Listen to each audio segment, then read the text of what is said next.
Kaan na nanay dadating dito nung mga kasamahan ko. Yun sabi sa akin.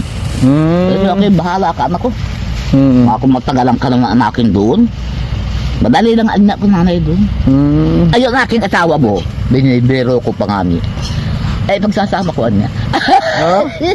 Nay, nakita mo na yung asawa niya? Pinakita baga sa akin doon sa... Pumunta raw dito ah. Oo, isang bisis baga. Ang ganda. Maganda? Oh?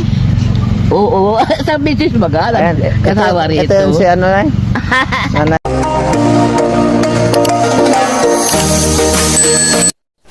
So ayan nga mga kasukay mga kalingap, isang mapagpalang araw na muli sa atin lahat. Grabe naman si Nanay Rosa.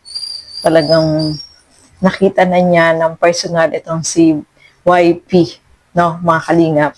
At nakakatuwa, maganda at maputi daw itong si Beyonce, yung asawa ni Kalingap Edu. Grabe na yan. Sobrang masaya itin si Lola, syempre. Sinisimulan na pong gawin yung kanyang bahay, no, mga kalingap. At Tirek si nanay. Tapos yun, matayo to. Ang sa amin naman kasi, sa amin naman makikiusap po habang nabubuhay si nanay. Ngayon, kung pag wala na si nanay, bahala na kayo dito sa, kayo may-ari ng lupa. Oo, ay kasi hindi natin masasabi yan kasi may mga anak ang magagawin natin para wala talaga silang habol, payag naman kayo makikitirik lang si nanay. Ay, sa amin kasi, wala problema na makitirik si Nana Rosa. Ang ano lang nyo, baka magkaroon kayong problema sa pag wala na si nanay. Kasi yan ay ayaw ko kasi ng pagdating ng araw, alam mo naman, ayaw ko nang may kaaway ako, ayaw ko ng ano. Kasi hindi natin masasabi kasi ang mga anak niyan. Hindi, ang maganda nga ang mga nay, anak niyan, kung mapapayag kayo na talagang tuloy ito, ang ano na lang, maggawa na lang tayong kasulatan na pag wala na si nanay, wala siyang pakialam sa bahay. Kasi, ganun. Kasi ang plano namin dito, mapunta rin sa inyo yung bahay na yan pag wala na si nanay. Pwede naman yun. Kaya lang gagawa tayo ng kasulatan. Ayun nga po, na para ano. hindi pwedeng makialam kahit na sino. Pagdating nang nawala na si Nana Rosa, wala yung bahay na lang, walang kwenta na yan. Walang makikialam na kung sino, walang ano dyan. Saka pati, ano ba ang bahay ang... Ano lang po, yung floringan namin, then yung bakal, lapag lang yun. Yun lang naman Bakal ba yan? Naku, madaling maan yan. Ha?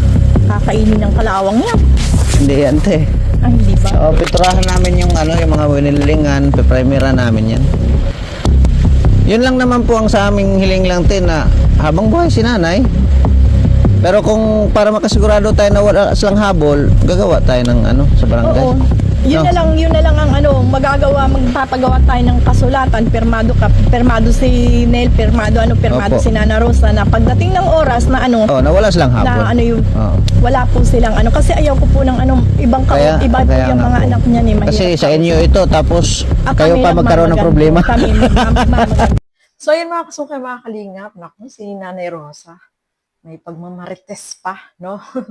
Nakatuwa po, no? Kasi nakita na niya ng personal itong si Beyonce at isinama siya si Beyonce isang beses, no? Bumisita po dyan kay Nanay Rosa. Kaya nakita na niya ng personal itong si Beyonce at sabi nga niya is napakaganda daw ni Beyonce, yung asawa ni Kalingap Edu, at maputi. O, di ba? Si Nanay Rosa, no? Nakita na niya itong si YP, o, di ba?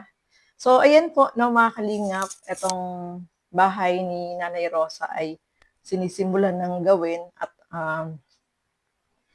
nagka-problema pa nga, no, kasi pumunta yung panganay na anak nung may-ari, no, yung may-ari diyan sa lupa. At sabi nga is parang gusto nila ipatigil, no, mga kalingap, kasi syempre iniisip nila kung ano yung magiging problema pagdating ng araw, no.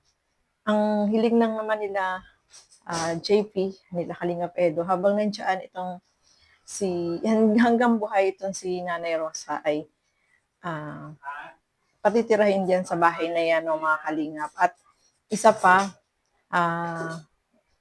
ang gusto man nung may-ari is magkaroon syempre ng kasunduan na pagdating ng araw ay hindi magkaroon ng problema.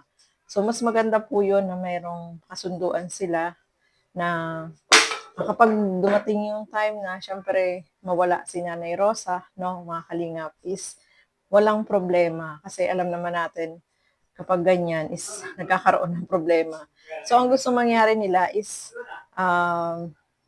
mag magkaroon ng kasunduan na pagdating ng tamang panahon is yung bahay ni Nanay Rosa ay sa kanila mapunta. And kasi lupa naman yung tinitirikan nila ng bahay ni Nanay Rosa.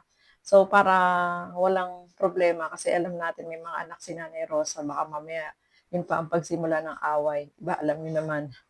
So wala silang karapatan na kuhain itong magiging bahay ni Nanay Rosa kung wala na itong matanda at yung may-ari na ang bahala doon, no? Kung saan sila ang kukuha ng bahay. So mas maganda po 'yon na mga kalingap kasi para maiwasan yung hawayan kasi alam naman natin pag mga ganyan, pag wala na yung matanda, magkakaroon ng hindi pagkakaunawaan. Kaya so mas maganda merong kasunduan sa barangay na pipirmahan ng may-ari at saka ni Nanay Rosa. Katunayan na pagdating ng panahon, wala nang yung may-ari ang bahala kung sila na yung kukuha ng bahay, no? At walang pakialam yung mga anak ni Nanay Rosa, no, mga kalingap.